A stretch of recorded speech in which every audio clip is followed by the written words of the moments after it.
Europa har just gjort sitt största militära drag sedan kalla kriget. Ett drag på 50 miljarder dollar med konsekvenser långt bortom Ukrainas slagfält. Ett drag som skickade chockvågor hela vägen till Moskva. Ända till Vladimir Putins eget skrivbord. Och signalerar en dramatisk, långsiktig förändring i Europas säkerhetsstrategi. När kontinenten försöker stärka sin förmåga att avvärja framtida aggressioner.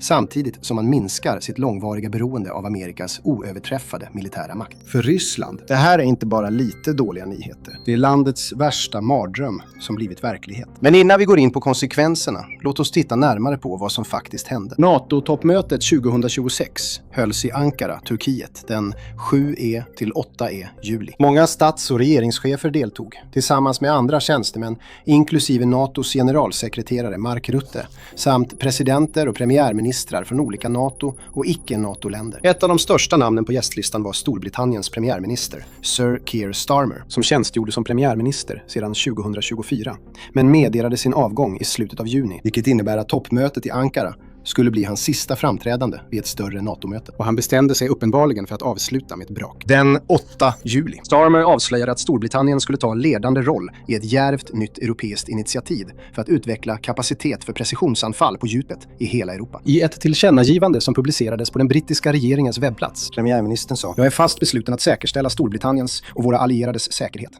Och för att göra det måste vi ta ett större ansvar för att leverera ett starkare och mer europeiskt NATO. Storbritannien arbetar redan med partner för att utveckla avancerad kapacitet som kommer att ge våra väpnade styrkor förmågan att försvara och avskräcka tusentals kilometer från frontlinjen." Men detta Storbritannien-ledda initiativ kommer att göra det möjligt för oss att öka vårt samarbete.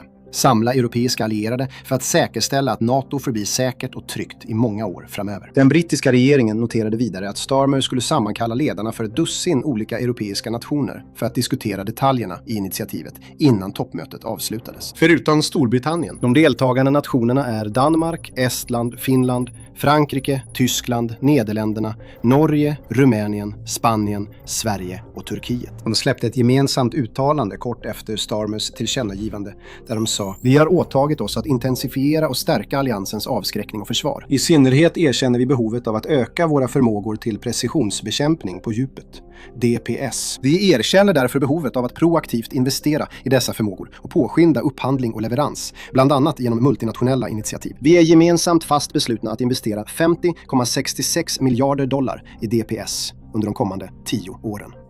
Det är rubriken. 50 miljarder dollar som helt och hållet är avsatta förmågor till precisionsbekämpning på djupet under det kommande decenniet. Och den investeringen har redan påbörjats.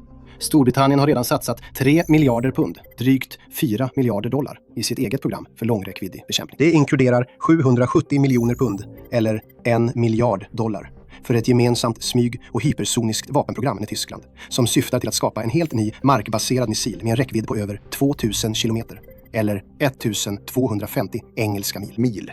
1,4 miljarder pund, eller 1,9 miljarder dollar, går också till Stratus. Ett trilateralt program som involverar Italien och Frankrike med målet att skapa efterträdaren till Storm Shadow-missilen, som har använts med stor framgång av Ukraina i kriget mot Ryssland. Det här är bara 2 exempel. Med tanke på den totala finansieringen för detta program, kombinerat med att det är planerat att pågå i 10 år, det kan innebära utvecklingen av flera ytterligare missilsystem, vilket dramatiskt skulle utöka Europas totala arsenal och avsevärt stärka dess förmåga till djupa anfall och avskräckning. Det är lätt att förstå varför Europa känner att det nu är rätt tidpunkt att ta ett så stort steg. Den första och mest uppenbara faktorn är kriget i Ukraina. Under decennierna efter kalla krigets slut, många europeiska nationer minskade dramatiskt sina försvarsutgifter, som Tyskland och Storbritannien. De gjorde detta eftersom de trodde att dagarna med storskaliga konflikter på europeiska slagfält var över. De kunde helt enkelt inte föreställa sig en värld där ett nytt krig bröt ut så nära hemmet. Så de fattade vad som verkade vara ett logiskt beslut, att spendera mindre på försvaret. Trots allt, varför slösa pengar på att bygga stridsvagnar och betala löner till hundratusentals soldater när krig verkade så osannolikt? Sedan kom 2022. Ryssland invaderade Ukraina. Och de där långvariga antagandena om evig fred över den europeiska kontinenten kollapsade som ett rangligt korthus. Europa insåg att det inte längre kunde agera som om ett stort konventionellt krig var omöjligt. Detta ledde till en ökning av försvarsutgifterna och utvecklingen av nya säkerhetsinitiativ över hela kontinenten, där länder som Polen och Tyskland spelade ledande roller. Men Europa reagerade inte bara på kriget i Ukraina. Man följde det noggrant och såg hur Ukraina, ett land som ansågs vara så underlägset Ryssland i alla viktiga militära avseenden, lyckades försvara sig så framgångsrikt. Och man lärde sig värdefulla lärdomar under processen. Särskilt om värdet av långdistans-precisionsanfall. Kievs styrkor har använt långdistansdrönare och missiler för att orsaka kaos över de ockuperade territorierna och djupt in i Rysslands regioner, samt förstört logistiknoder, kapat försörjningslinjer, sprängt ammunitionsdepåer och slagit mot bland annat kommandocentraler, militära fabriker, flygfält och olja. På slagfältet är information makt. Men det finns en strid du inte kan se. Varje dag samlar datamäklare in, paketerar och säljer dina personuppgifter utan din vetskap eller samtycke. Vår sponsor idag, Incogni, hjälper till att radera den från hundratals databaser med bara några klick. Din hemadress, ditt telefonnummer och till och med din familjs information kan finnas online just nu, utan att du vet om det. Detta kan leda till spamsamtal, bedrägerier och identitetsstöld. Det är farligt för dig och din familj. Därför använder jag Incogni. Incogni hittar automatiskt var din personliga information är exponerad och skickar begäranden om borttagning åt dig. De kan inte skada dig om de inte kan hitta dig. Och med det obegränsade abonnemanget kan du gå ännu längre. Klistra bara in länken till vilken webbplats som helst som exponerar din personliga information, så tar Incognis integritetsexperter hand om resten med specialanpassade borttagningar. Att komma igång tar bara några minuter. Och efter ett engångsgodkännande sköter Incogni det tunga arbetet åt dig. Ta tillbaka kontrollen över din integritet idag. Använd vår kod SPECIAL för att få 60% rabatt på valfritt årsabonnemang hos Incogni. Scanna QR-koden eller klicka på länken nedan och börja ta bort din personliga information från webben. Du vet redan att information är makt.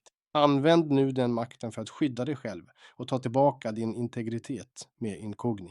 Detta har visat sig vara en av Ukrainas mest effektiva taktiker när det gäller att vända stridens gång och orsaka maximal skada på sin fiende på kortast möjliga tid. Om kriget någonsin skulle sprida sig bortom Ukrainas gränser och in i länder som Polen eller de baltiska staterna, resten av Europa kommer att behöva följa Kievs exempel och använda långdistansprecisionsvapen på ett smart och effektivt sätt för att slå mot Ryssland där det gör som mest ont. En annan obestridlig faktor bakom Europas beslut att utveckla djupverkande vapen har att göra med USA. USA är överlägset den starkaste militära supermakten på planeten. Och även om det finns 32 nationer i NATO har Amerika länge stått för huvuddelen av alliansens totala styrka. Europeiska länder har varit starkt beroende av USA, inte bara för skydd och säkerhetsgarantier, utan även för faktisk militär utrustning. Särskilt när det gäller den typ av avancerad militärteknik som är oumbärlig i modern krigföring, såsom satelliter, mjukvara och avancerade stridsflygplan. Europa har i flera år haft få alternativ annat än att köpa amerikanskt. Detta innebar att om ett krig någonsin skulle bryta ut som involverade en NATO-nation, alliansmedlemmarna skulle inte bara förlita sig på den amerikanska armén för att skydda dem, utan skulle också använda främst USA-tillverkad utrustning och vapen i sina egna militära styrkor. På många sätt, det var ett osunt och ohållbart beroende. Och under de senaste åren, Europa har tvingats omvärdera detta beroende. Under president Donald Trump har USA uppmanat de europeiska NATO-länderna att satsa mer av sina pengar på sina respektive försvarsmakter. Med alla medlemmar i alliansen överens om att spendera 5% av sin BNP på försvar och säkerhet senast 2035. Europeiska ledare har också försökt diversifiera sina investeringar, som när Polen köpte K2-stridsvagnar från Sydkorea. Samtidigt som de stärker sina inhemska försvarsindustrier och driver nya projekt tillsammans med sina grannländer. Och detta för oss tillbaka till det 50 miljarder dollar stora initiativet för djupbekämpning, som hittills är det största och bästa exemplet på att Europa gemensamt bekräftar sitt åtagande att förlita sig mindre på USA och börja stå upp för sig självt mycket mer än tidigare. Det betyder inte att Europa bryter banden med Amerika. eller att man tänker sluta investera i amerikansk militär utrustning. Det handlar helt enkelt om att bli mindre beroende och bättre förberedd på att försvara sina intressen. Det är också ett tidigt budskap till Moskva, som Storbritanniens utrikesminister Yvette Cooper sa. Med förmåga till precisionsanfall på stort djup kommer Storbritannien och våra allierade att kunna slå mot högvärdiga militära mål och de logistiska system som håller arméer igång. Avskräcka varje angripare och stärka vår gemensamma säkerhet. I Ankara skickar vi ett tydligt budskap till president Putin. NATO är starkare, mer europeiskt och redo att försvara våra medborgare mot det långsiktiga hot som han och den ryska staten utgör.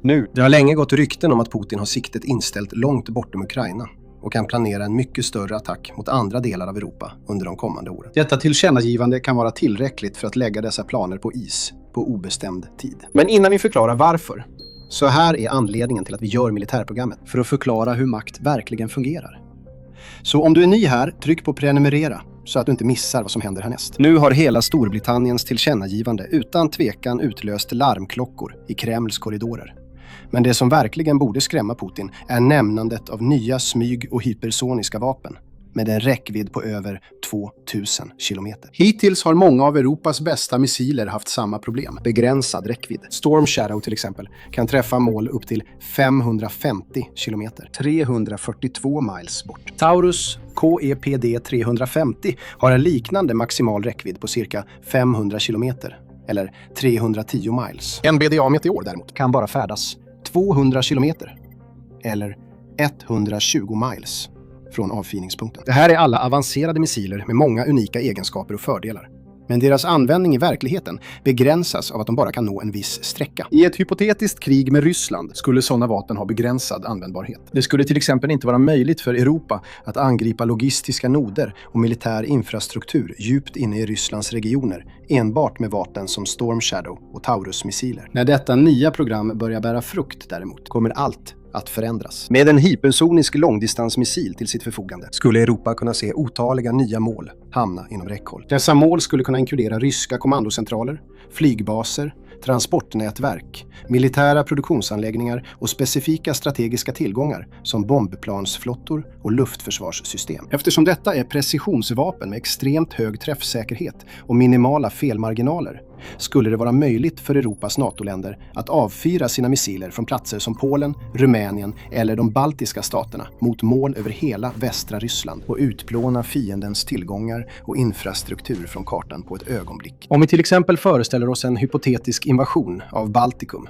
där ryska styrkor korsar gränsen till Estland eller Lettland, skulle Europa ha de vapen som krävs, inte bara för att försvara dessa platser, utan också för att störa Rysslands logistik och straffa Putins aggression. Man skulle kunna slå mot försörjningsvägar, uppmarschområden, ammunitionslager och högkvarter långt bakom frontlinjerna, vilket skulle göra det allt svårare och dyrare för Ryssland att fortsätta konflikten. Om järnvägsknutpunkter slås ut, broar förstörs och flygfält står i brand till exempel, skulle Kremls styrkor få det mycket svårare att flytta trupper, vapen, ammunition, mat och bränsle till frontlinjerna. Detta skulle i sin tur göra det svårare för landets armé att avancera, samtidigt som det skulle bli lättare för invaderade nationer att försvara sig. Med tanke på hur mycket av modern krigföring som är beroende av logistik, kontinuerliga attacker av det här slaget skulle så småningom kunna tvinga Ryssland att helt ge upp kriget och dra tillbaka sina styrkor. Men det skulle inte nödvändigtvis behöva gå så långt. För den kanske viktigaste rollen för dessa nya europeiska missiler är inte att bomba flygbaser eller spränga försörjningslinjer. Det handlar om avskräckning. Europa kanske inte ens behöver avfyra en enda av sina missiler. Att bara inneha dem kan vara tillräckligt för att avskräcka Ryssland